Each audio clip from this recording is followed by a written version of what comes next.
Good morning. Good morning, good afternoon, and good evening, everyone. Welcome to the ECOSOC site event on rebuilding post-pandemic societies, youth using sport to prevent and counter violent extremism. This site event is organized by the United Nations Alliance of Civilizations, or UNAOC, UNOCT, which is the UN Office of Counter-Terrorism, UNICRI, the United Nations Interregional Crime and Justice Research Institute, and the ICSS, which is the International Center for Sport and Security. My name is Bram van Haver. I'm the Youth and Education Specialist of the United Nations Alliance of Civilizations, and I'll be your moderator today. I will be assisted by my UNOC colleague, Judith Macaria, and she's a sport for development and peace practitioner. On this day, we do not only celebrate the youth within the framework of the ECOSOC Youth Forum, but the 6th of April is also the International Day of Sport for Development and Peace.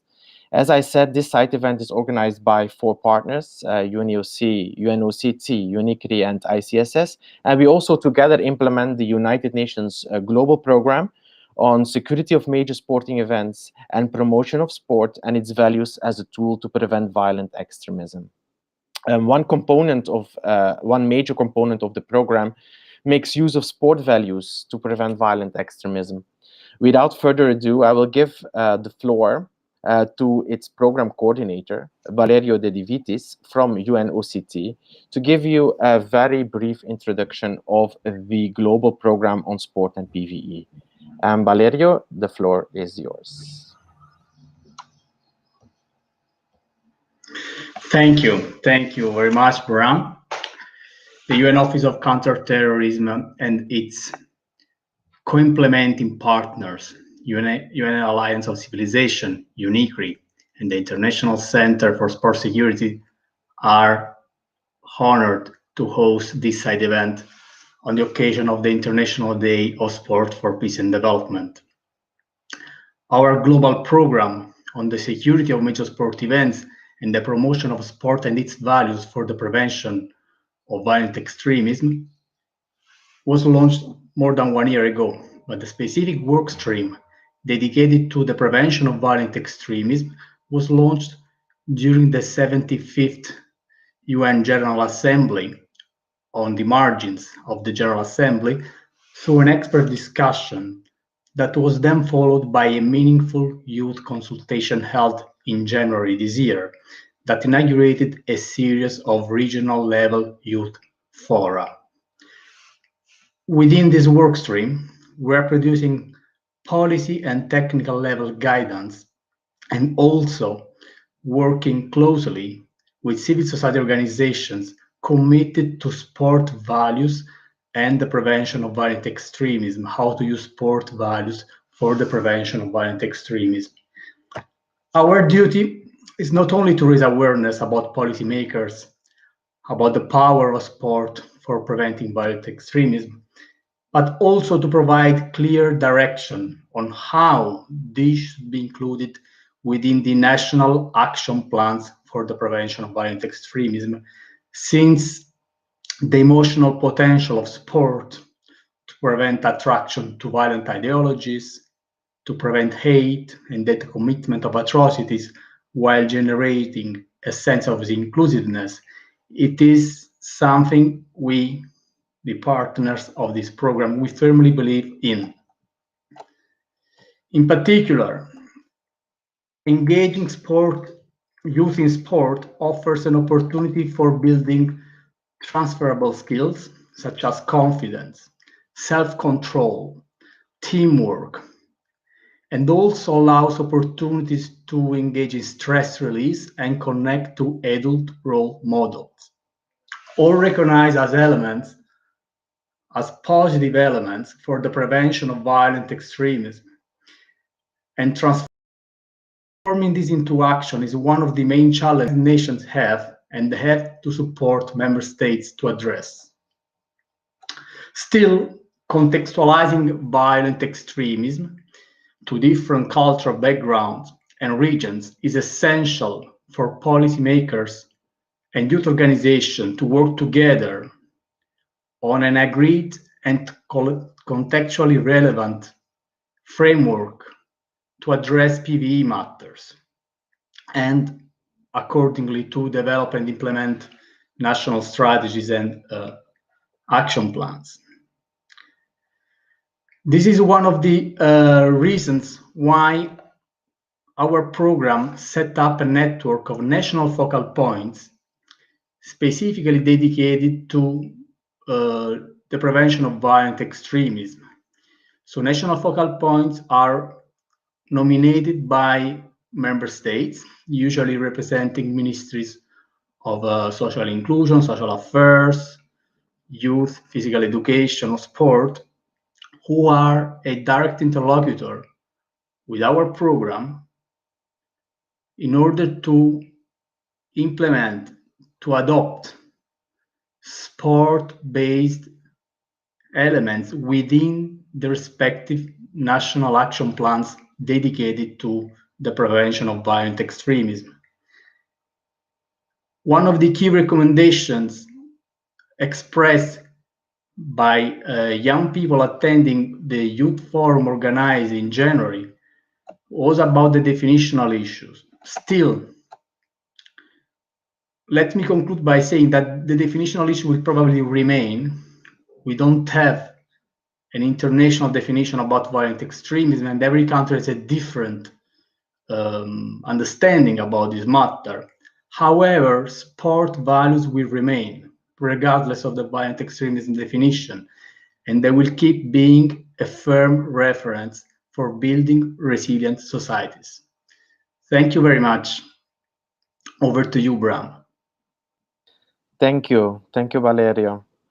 In our presence today, we have an incredible panel of 5 speakers who believe in the power of sport as a tool to prevent violent extremism. So today we are very honored to have with us, in first place from Qatar, Mr. Nasser Al-Khouri, who is leading the local and international programs division of Generation Amazing, which is a flagship program of the Supreme Committee for Delivery and Legacy in charge of the implementation of operations for the FIFA World Cup 2022 in Qatar. At Generation Amazing, he devises strategies and oversees implementation of Football for Development initiatives. Nasser is also assigned by the Qatari government to be the focal point for the UN Global Program for Sport and PVE, for which Qatar is one of the donors. From Sri Lanka, we have the honor to have today Ms. Lihini Veerasinghe. She's a young civil society leader involved in youth development and empowerment. She's currently the envoy on youth and women affairs at the National Youth Services Council under the Sri Lanka Ministry of Youth and Sports, where she focuses on women and youth participation in governments, among others. She's also been nominated by Sri Lanka to the position of a regional representative Asia of the Commonwealth Youth Council. A third speaker today is from the UK. His name is Mr. Sean Arbuthnot, who is a Prevent Coordinator for the region of Leicester, Leicestershire and Rutland, UK. He's also a Policy and Practitioner Fellow at the Center for Analysis of the Radical Right. Welcome, Sean, today as well.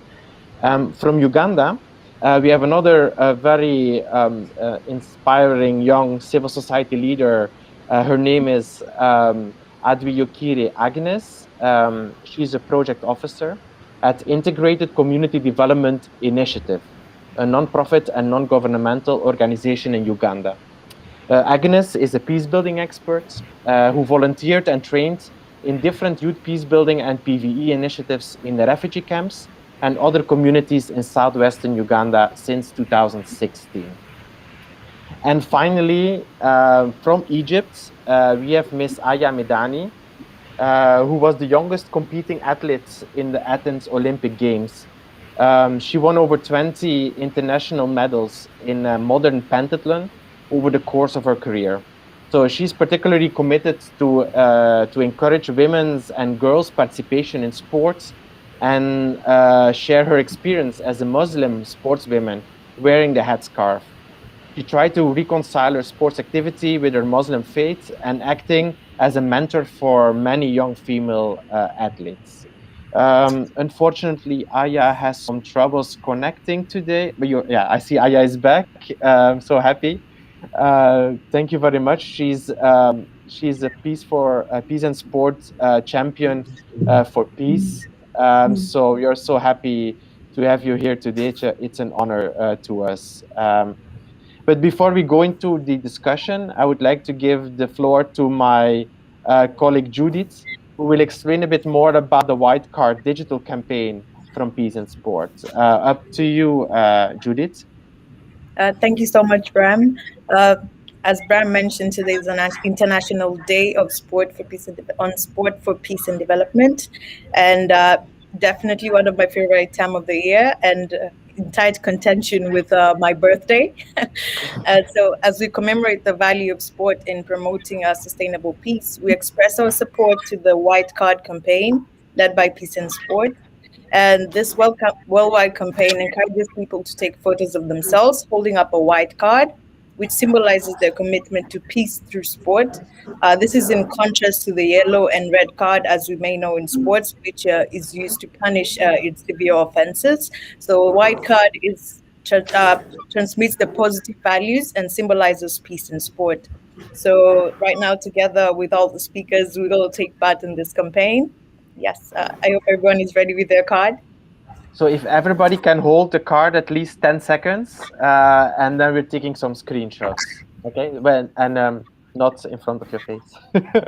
Thank you. So 3, 2, 1. Yeah. So keep it for 10 seconds.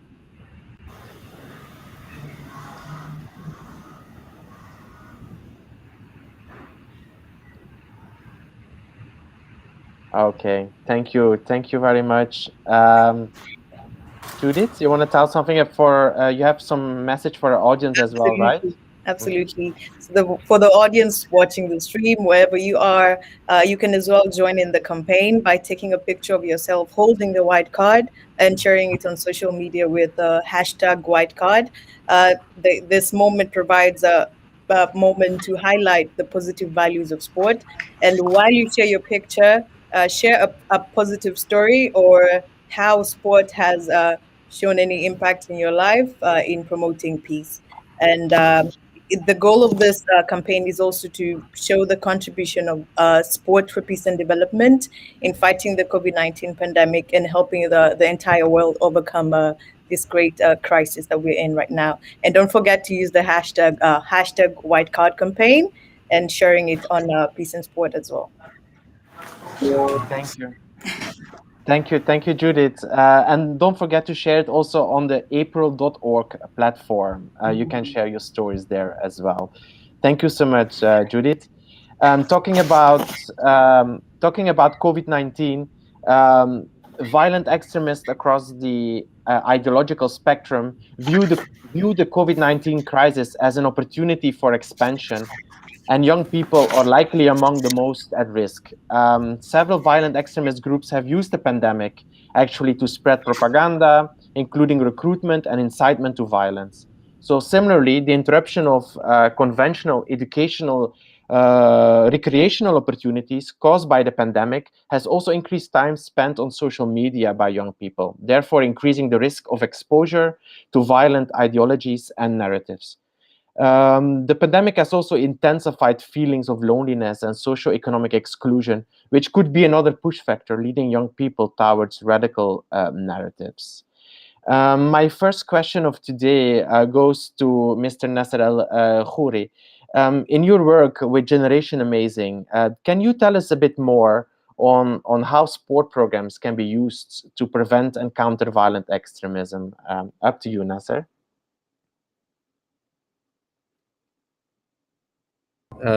Sports has an inherent power and also a popularity, which makes it and actually it's a very viable tool to contribute towards social inclusion.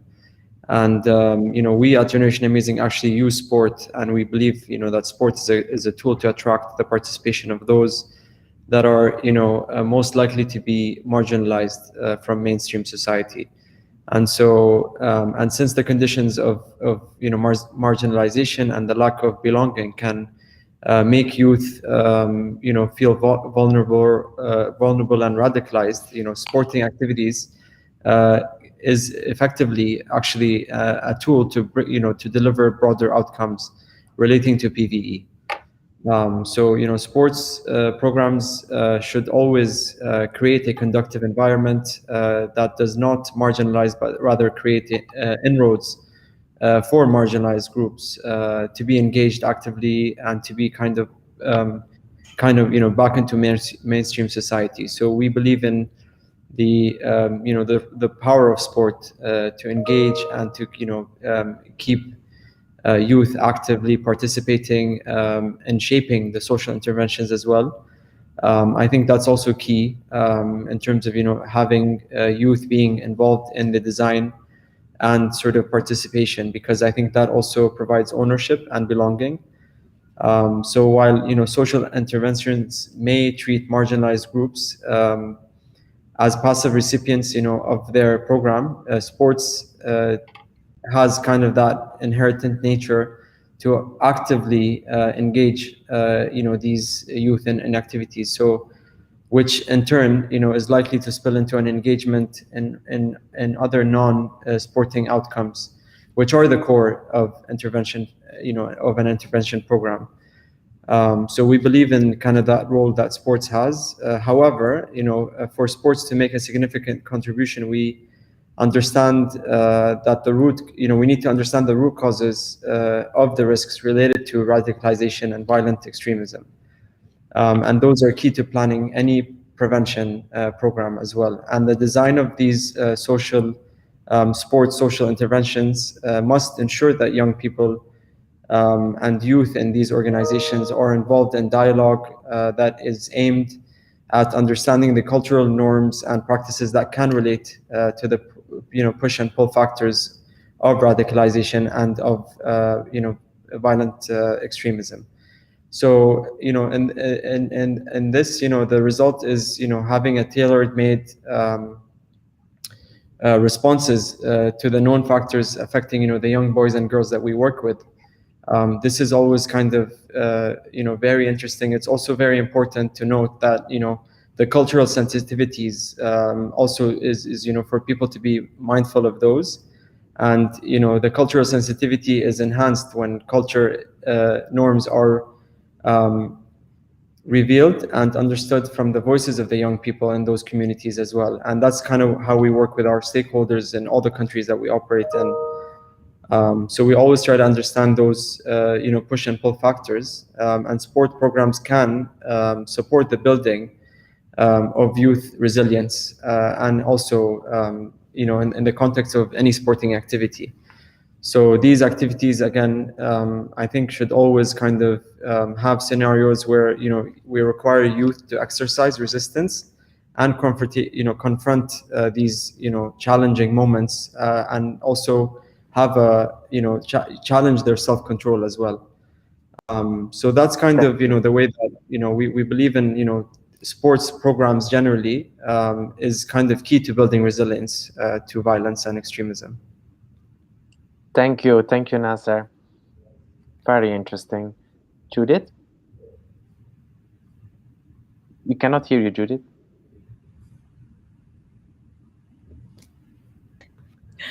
Thank you. Throwing back to Aya, speaking from your experience as an athlete, what is the power of sport according to you, and do you think it can effectively prevent violent extremism?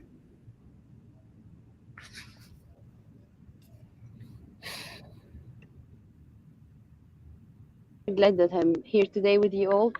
So I think that I faced most of them during my career as an athlete, and I share my experience when I was 14 years old and I have been in the Olympic Games. First of all, I was very young, and then I faced my second step when I was in Beijing 2008, and I decided to wear my hijab, the veil. And then 2 years later, there's kind of discrimination that the rules face me because of the swimming suit, the full swimming suit. I cannot swim anymore with long sleeves and trousers. I must have my shoulders and my knees must be shown. So I think sport can can decrease the discrimination, whatever, by color, by religion, by gender, by continental, wherever you are, and how you look.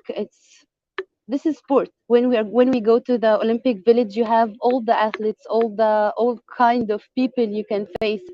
So this is one of the positive things that I really love to go during the games, that we have more than 10,000 athletes from all over the world with our different background, and you have equality, you have gender equity. Now we are 48% female and male athletes during the games. So we need to increase the sport values through education and through more programs, such as and say that the sport values such as teamwork, fair play, gender equity can give meaning for the young people and for the people's lives. And I fully convinced that sport contribute to the promotion of tolerance and respect for youth and women.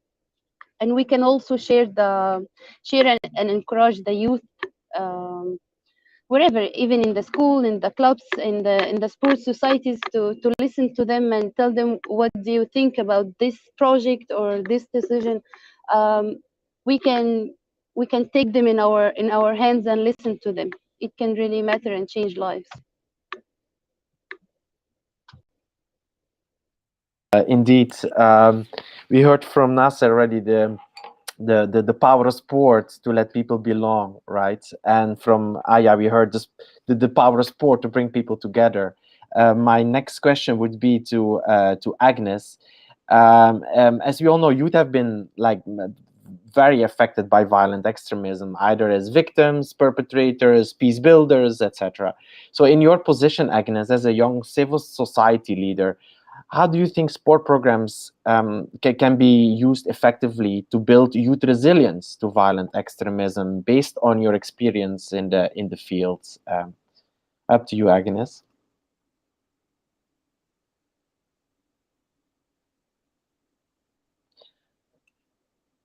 We cannot hear you, Agnes. Yeah. Thank you, Bram. Building the capacity of the youth. It means building the capacity of the youth to be against violent extremism while using sports programs. These sports programs should be organized to include in the most at risk or victimized youth from different nationalities, with different religions, different political ideologies, and different cultures. This creates harmony and understanding regardless of each other differences, hence uniting to resist against violent extremism. For example, here in Uganda, in my organization, we've been implementing a number of sports-based initiatives in Nachivari resettlement camp, that is southwestern Uganda, where we would organize sports programs. We include youth from different countries such as Ethiopia, Somalia, Rwanda. They come together. This helped us to create awareness on social inclusion and harmony, to promote, to prevent violent extremism, radicalization, and that are conducive to terrorism. Yeah, these sports programs should also be organized in a way that they accommodate intercultural and interreligious dialogues. These dialogues put a platform for the youth to exchange ideas. Yeah, as I had told you, yeah, with my experience in Nachi Valley Refugee Settlement Camp, we've been using these dialogues. So we include the youth from different nationalities while using sports events. So we get the players and the spectators. Yeah, we make them aware. Okay, we make them aware of violent extremism, its effects, and how to build youth resilience. So, and the sports programs should also put in consideration of different types of sports activities. preferably, these sports activities should be suggested by the youth themselves to attract and allow a pool of different youth from different walks of life in terms of participation. For example, bicycle riding, rope pulling, and sack racing. Thank you. Thank you, Agnes. Judith, you're on mute. The host needs to. Thank you, host. So this is something in our next question. There's something that was highlighted during our youth consultation on the importance of reaching out to young people who are in marginalized communities, especially those without access to such platforms as well. So this is to you, Sean. What are your challenges in reaching out to youth at risk, especially those in marginalized communities, and what role does sport play in reaching out to them? Please let us know on your experience in Leicester.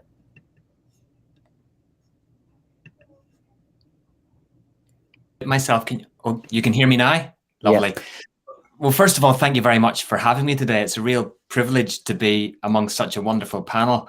I would say that there are a lot of challenges when it comes to reaching out to individuals who are at risk. Of course, it would be much easier if everybody was engaged and wanted to inspire positive change, but life's not like that. And so it's difficult to identify vulnerable people in the first place. It's difficult to have credible messengers to put in place effective programs and projects. We also want to avoid a tick box approach when it comes to working with young people. And of course, funding is always a very difficult issue. But it's important to meet these challenges because young people are amongst our most vulnerable demographic. In Leicester, where I work, the majority of people who are referred for extremist concerns are aged between 12 and 16. And as Bram mentioned at the very start, we know that extremist groups try to use sport in order to recruit people to their cause. So it's only right that we should use all the wonderful benefits of sport ourselves to empower our own communities.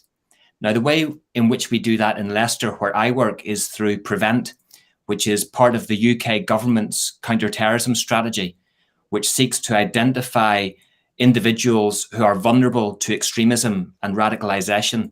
And with their consent, we would put in place wraparound care and support and intervention.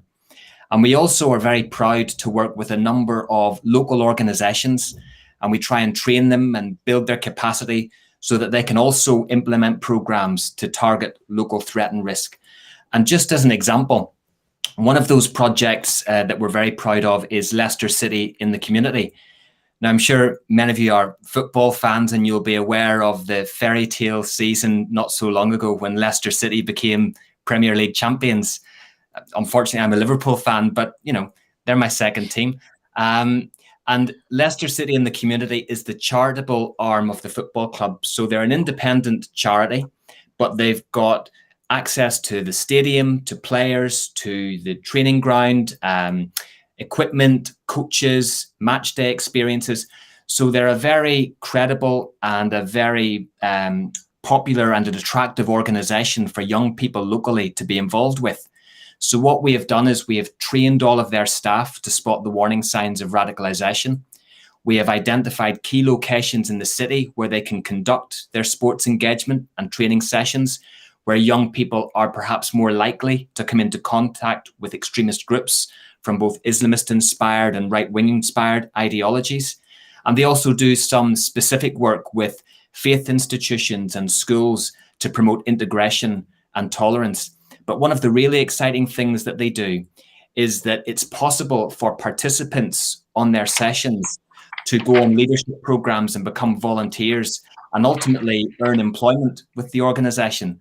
So that by next year, their aim is that 20% of all of their staff will have been on a participant to employment program. So there are very real career opportunities for young people to get involved with this organization. We've got, I think, 13 projects that we're working with in Leicester this year. I wish I could tell you about all of them, but I'm conscious of time, so I better leave it there. Thank you. Thank you. Thank you, Sean. Thank you so much.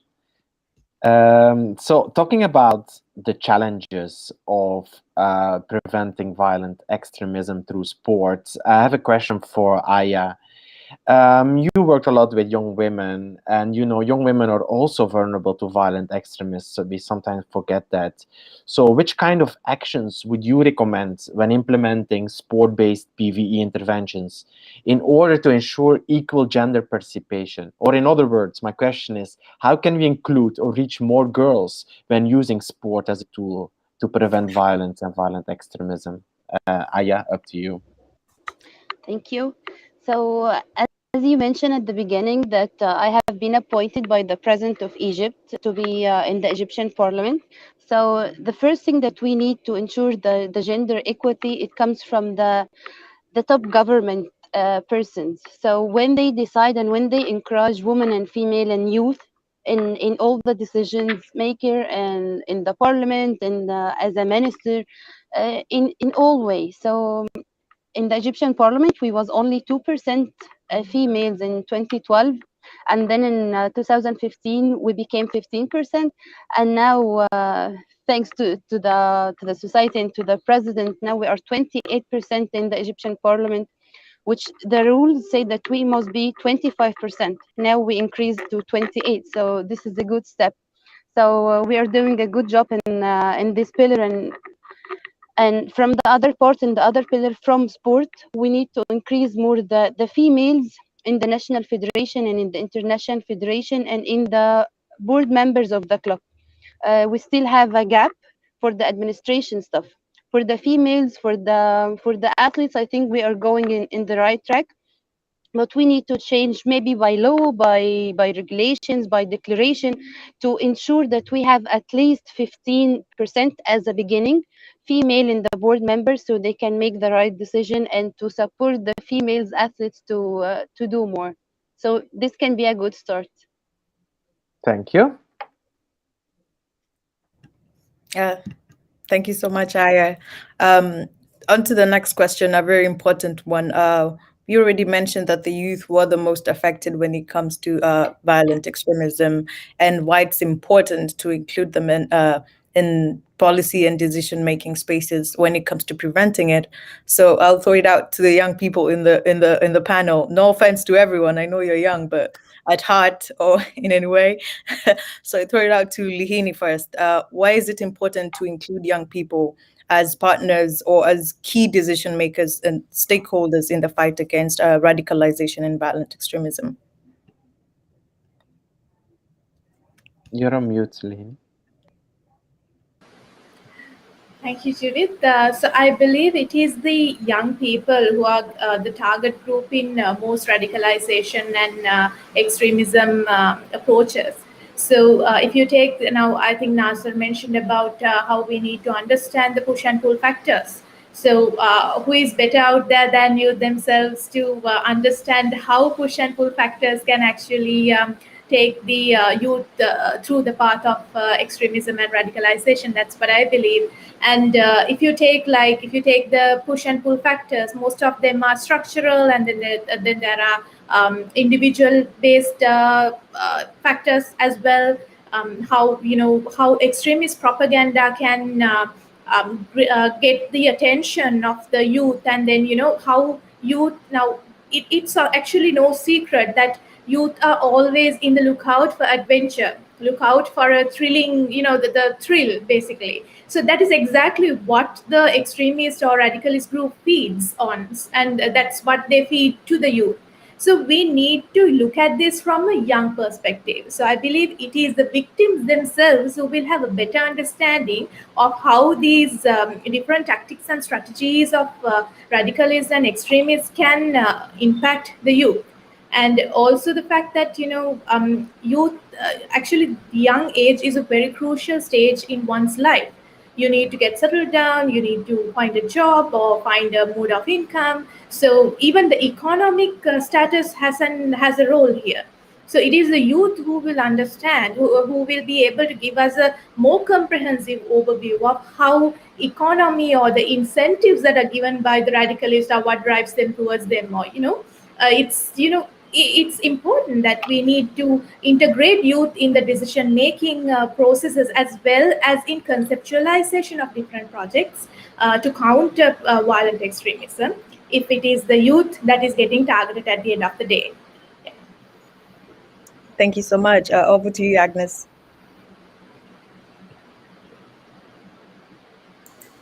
Thank you, Judith. We may all know that the youth take the highest percentage of the population in most of the countries, and sadly, they're penalized and excluded from taking part in leadership. So this makes them vulnerable for getting involved in radicalization and violent extremism activities. So having such a population, having such a big population against radicalization and violent extremism, it's important. So the population of the youth being big, this also comes with influence.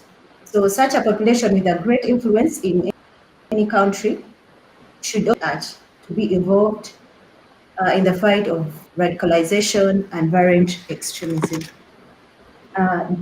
I think the youth-led organizations can also be used here because they reach easily to the marginalized and the vulnerable youth who can easily be recruited in the radicalization and violent extremism activities. So it is prudent that we should make use of these organizations to reach at most risk youth, to train them, to make them resilient to violent extremism. And since most of the youth are being fronted, most of them are being fronted in violent extremism activities, it is important to bring such a population on table to make them understand the effects of violent extremism. They get trained and build violent extremism. They be resilient against violent extremism. Thank you. Thank you. Thank you, Agnes. Thank you, Lini, for those, let's say, stories from the field, right? So you're very aware of what's happening on youth development, youth empowerment, working directly with those young people. I would like to remember one sentence here, like, who better than youth, especially youth at risk, knows how to tackle the push and pull factors of violent extremism. And this brings me to the next question, which goes to Nasser.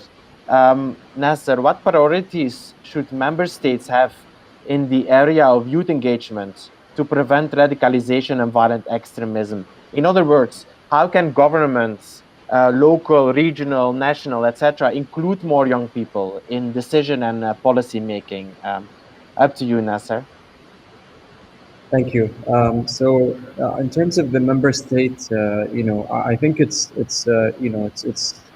encouraged by the United Nations that each member state is to ensure that it recognizes the local drivers of violent extremism, and to do so, I think each member state must engage with youth, as my fellow panelists were talking earlier, in these meaningful discussions, which allows youth to participate in dialogue, and that helps to identify the local root causes of violent extremism. So I think this is sort of encouraged, and I think these practices will help identify culturally specific drivers of PVE that will support the responses that are at a later stage adopted as intervention measures. So I think the role of the member states is critical. Also with policymakers, I think policymakers need to also allow youth to be at the core of this dialogue and these conversations, seeking to adapt a more comprehensive multi-agency approach as well.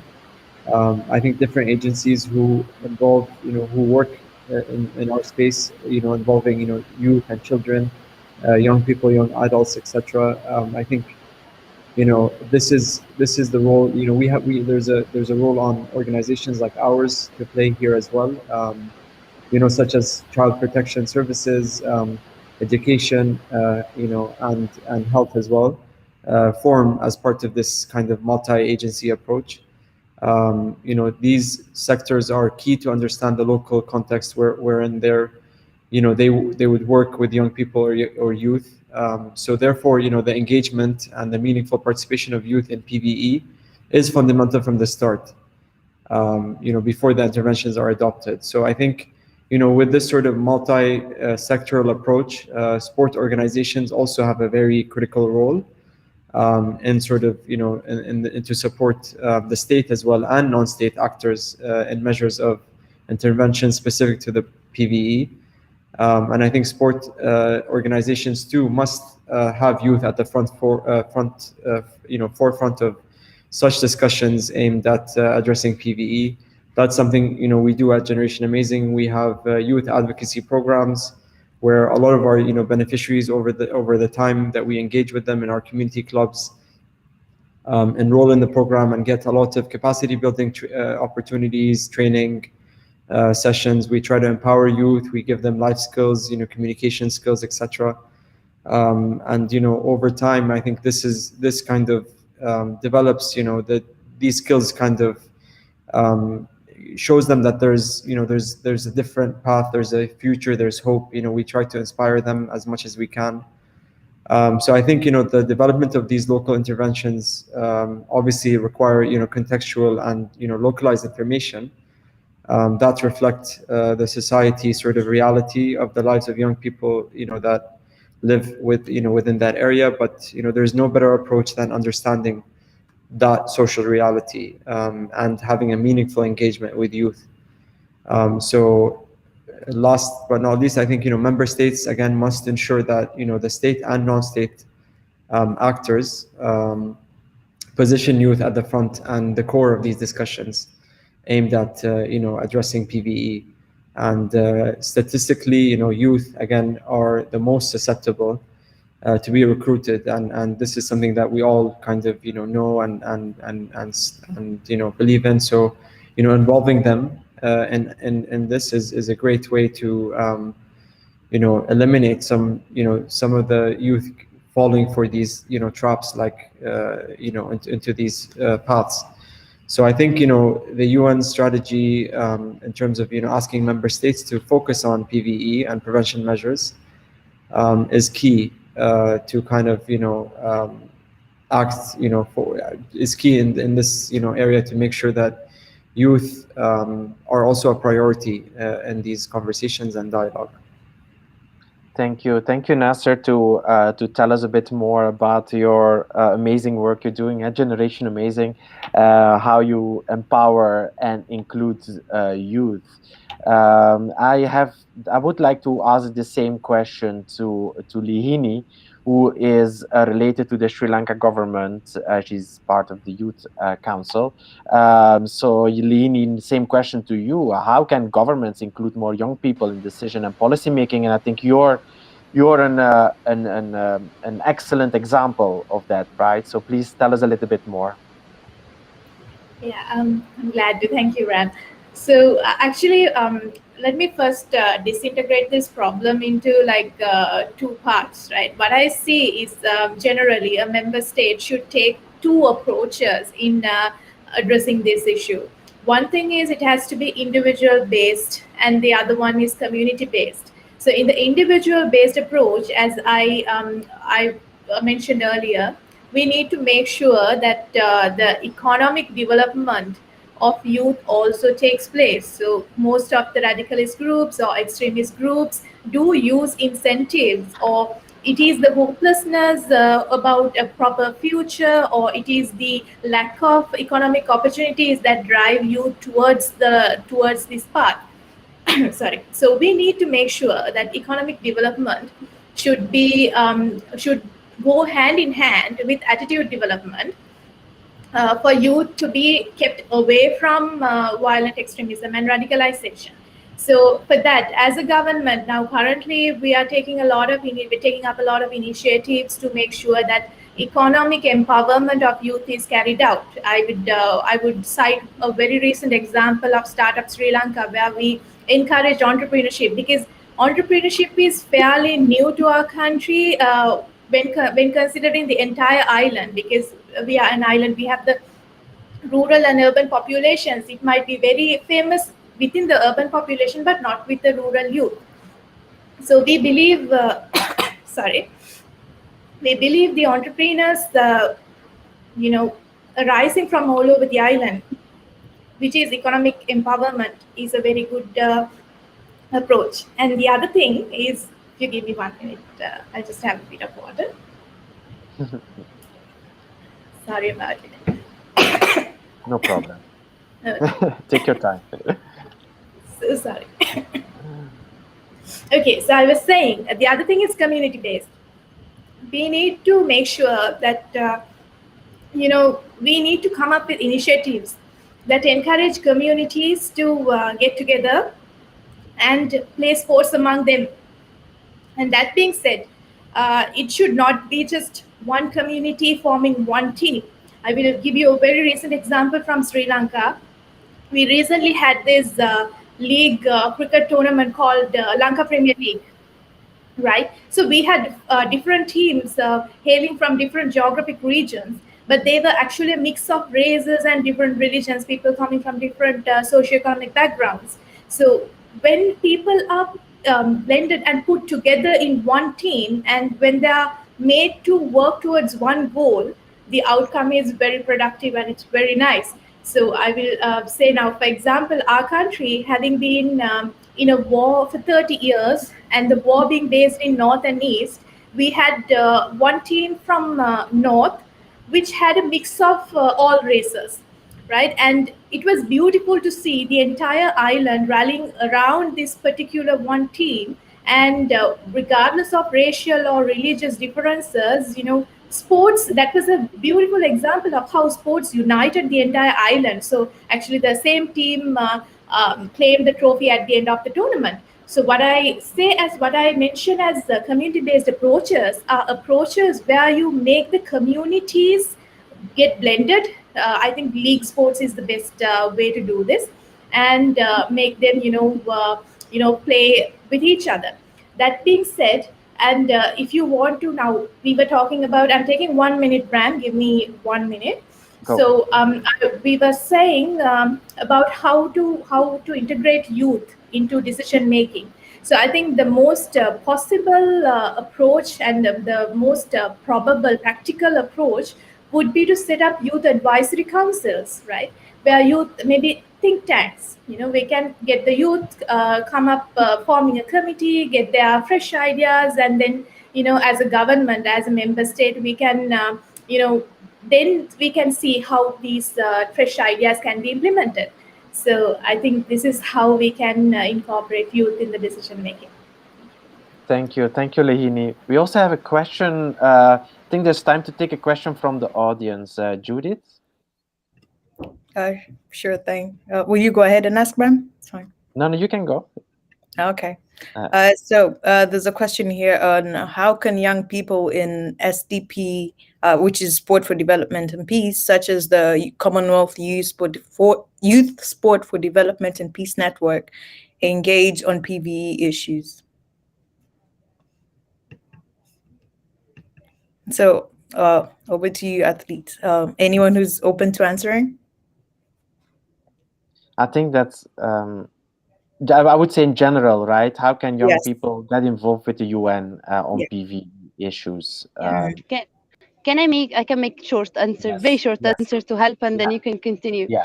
So with Peace and Sports Organization, we already go with the UN immigration and people in Zaatari camp. So with the refugees, and we make some sport activities there. We went with famous football players, and actually I went there, and I have we went to the recycle place, and we take some tubes, agriculture tubes, and with Coke with this big bottle, and we make a fencing. So I teach the females there about how they can do sport with the very simple activities there. And actually, I make this also in my country in the far cities. So with some peace and some development, with only some sport, I'm sure that peace and sport they make other activities. But this is the one I went there and I make this with the females and with the youth in Zaatari camp with the refugees in Jordan. Thank you, Aya. My next question is going to be for Sean. We started this session with the consequences of COVID-19 on violent extremism. And as you know, COVID-19 has also affected young people being able to do sport or having access to sport. So, Sean, my next question is to you. In what ways can young people still build their resilience to violent extremism despite the closure of community and sports centers due to the pandemic? Can you tell us a little bit more how you do this in Leicester, please? Yeah, it's a great question. I mean, obviously the entire world has been affected by the pandemic, and we in Leicester, I mean, Leicester's a great city, and it's a very diverse and multicultural city. We're very proud of how our communities interact with each other. But unfortunately, it was probably the worst affected part of the UK during the pandemic and was in lockdown longer than any other city, really. Obviously, we had extremist groups trying to exploit the COVID pandemic, as we've already alluded to. The risk of extremism remained high. We had nearly 180 young people referred to us for support over the past year. And of course, more and more people spending less time outside, more time inside, particularly in the online space. One of our youth organizations commissioned a survey recently and found that over 78% of young people in Leicester were spending much more time online during the pandemic, which isn't a surprise, but it's also a concern. And so a lot of the projects that we put in place obviously rely on physical face-to-face delivery. So we faced a huge challenge. But I guess in the same way that we have all embraced online ways of working, you know, we're on this live stream today, for instance, rather than hosting a conference in person. So too have our projects tried to adapt, and particularly using the online space in order to reach people. And I'll go back to Leicester City and the community again, because they really have, for an organization that's involved in outdoor pursuits and sports engagement, they've really embraced the challenge. So very quickly, they responded to the pandemic by putting a lot of videos out on social media, hosting online fitness classes, football skills, close control classes, things like that. But then one of the other unique pilots that we've just tried is an esports mentoring program, which responds not just to the pandemic, but also to the fact that online gaming seems to be a consistently high factor in the radicalization of certain young people. And that's not to say that online gaming is bad, but extremists opportunistically try to use it like they would any number of things. And so what we have now are mentors and coaches from Leicester City and the community who play FIFA online, on the PlayStation, on the Xbox, with vulnerable young people throughout the city. And they can talk about life in lockdown, mental health issues, extremism, and it's a really powerful way that they can stay connected to sport and to each other and build that resilience again. Already we're seeing the fruits of that. I'm thinking of one young man in particular who was a victim of violence, very isolated, spends all day in his bedroom gaming, and he's already, you know, flourishing because of this mentoring that he's receiving online, playing football on the PlayStation. So although the pandemic has been tragic, of course, and it's been challenging, it's also forced us really, or inspired us to consider innovative and creative ways of working and embracing technology. So maybe that's one of the good things that might come out of it. Although I am looking forward to getting back into a football stadium again for real. Thank you, Sean. Also, put attention on the positive note of this. Lini, I also understood that you were also involved in project with esports, right? Can you tell us a bit more? Yes, and I totally agree with Sean. Now, with the global pandemic hitting like all over the world, like especially even in Sri Lanka, we see youth confined to their houses and being restricted to their smartphones and computers. And gaming, esports is something that's actually pretty popular in Sri Lanka, but that's at an individual level. So I personally am looking at the space of popularizing esports now. As I mentioned earlier, if you took notice of that, I was talking about economic development. So I needed to couple economic development with esports because sports, in my opinion, sports is not just for the entertainment. It can be utilized for economic empowerment as well. That is by building sports professionals. So I believe esports is something that we can, at the moment, something we can work on and create esports professionals out of that. So that we not only do we give youth something to be occupied with during the pandemic, but we also give them a mode of income. So that they can use their time productively, and also at the end of the day they would have a career out of that as well. So the infrastructure requirements, and there are certain requirements. It's not going to be an easy task, but this is something that I am personally looking at, and I hope the government will also implement pretty soon. So yes. Thank you, Lihini. Before we close this session, because unfortunately we are coming to the end of this site event, there is one particular question from the audience which I find very interesting. And it's a question which has been discussed a lot of times, I think, during the last years working on sports for development and peace. The question is, as we all know, evaluation of preventive interventions is particularly challenging. How would you demonstrate the impact achieved by sport-based intervention? So, in other words, how would you prove that the youth at risk of radicalization did not become a violent extremist because of this sport-based intervention?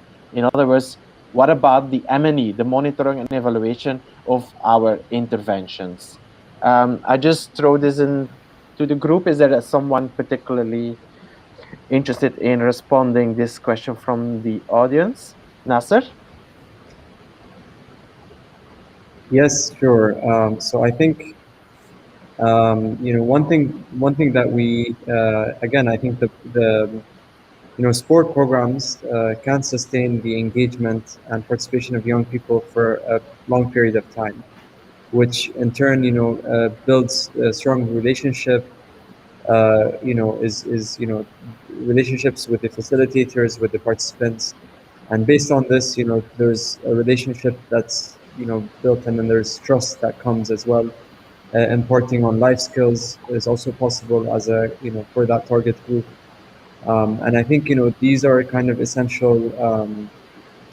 This is sort of these kind of life skills receptive to the knowledge transfer of particular skills that demonstrate sports, and I think the form sports itself as a kind of well organized, when we have interventions using sports, when they're well organized. One thing we do is Generation Amazing is our community clubs, and this kind of forms a safe space for young people to express themselves freely, to provide young people with a platform to develop positive self-identities. These safe spaces also provide a social network that supports them to form their identity and to build on their confidence, and this in turn enables them to make good decisions when faced with challenges, and that puts their critical thinking skills to test. And I think sports, and particularly football and other sports like football, when team sports, let's say, place physical and mental demands upon participants, and as these work together to overcome opposition and achieve their goals. So I think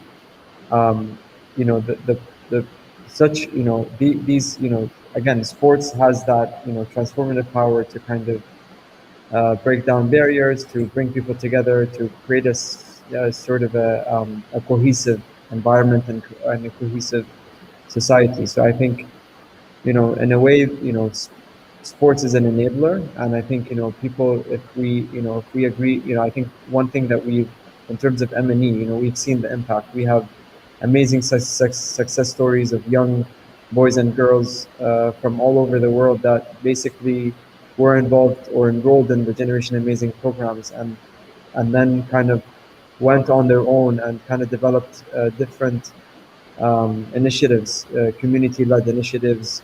For example, in Pakistan, we had one of our young ambassadors, a youth ambassador in Pakistan, Mahira Ahmed, decided to start her own kind of women's league, football in Pakistan. And obviously, you know, football and in Pakistan, especially for you know, girls, it's not something that the culture and the community really approves of, for girls to be playing soccer. So she got a lot of pushback from the community and from community members. Not just her, to her family members, and she, you know, she continued and persevered, and, you know, again, she started the first women's league, community league in Pakistan, and, you know, in 2019, Mahira Ahmed was recognized at the UNGA in New York with the UNDP Office of Pakistan and UNDP for this kind of you know, sort of initiative that she started, and she was at that time, you know, a university student. So I think, and now, you know, Mahira is looking at, you know, career options, and she's doing a lot of things, and we continue that, you know, dialogue with Mahira, where we support her whenever she needs. And so I think, you know, that's really important, you know, this kind of platform where we use sport, we bring people on the pitch, but we create that safe environment for them to express themselves is critical. Thank you, Nasser. What I like to remember from what you said is that, you know, those life stories, I think they're an excellent way how to measure the impact of preventive activities, I think. So thank you very much for sharing. Is there I think we have time for one more response. Is there anyone else who would like to say something about how to measure the impact of our sport-based PVE activities? I would just like to say briefly, monitoring and evaluation used to scare me. I didn't like it. I find it very, very difficult. But in actual fact, it is achievable. And what we find in Leicester is that it's really important to have a baseline assessment of what your needs are. You need to be aware of what your local context is and what the threats and risks are, and you can respond to those accordingly. And we ask all of our projects to have a theory of change model. So they think about what they want their outcomes to be, and they work backwards from that. And of course, alongside that, we monitor figures, people who attend, number of sessions. We love case studies, like you've just said. And we also invite independent members of the community to come along and observe our projects and give their views on them. It's not particularly scientific, but it helps build trust and transparency in our programs. Thank you, Sean. Thank you. That trust, let's end with that word. Let's end the session with trust. I think that is a very important concept here. I see there are a lot of more questions, many more questions from the audience that are specifically targeting like a very specific speakers. So what we will do is we will try to redirect those questions and send them to you. So, and see if you can still get in contact with the people asking those questions. Unfortunately, we are coming to the end of this session. We would like to thank you very much. I would like to thank all those inspiring speakers, Aya, Nasser, Sean, Agnes, Lihini. Thank you for being here. Thank you for sharing your stories. Thank you for sharing your experiences. Thanks to Judith as well for assisting in the moderation of this event. And yes, I all wish you a restful end of the day and wherever you are in the world. So anything you would like to say, Judy, to close this session? Yeah, happy to. I'm so glad for this interesting question session. As much as we had so much to cover, I believe sport has so much potential, and it will take much more than a day to finish this. And I believe we can continue this conversation more beyond this. And I just hope, this won't be the last time we see each other to discuss on more ways to grow sport. And happy International Day of Sport for Peace. Thank you. Thank you very much. Thank you, everyone. Bye.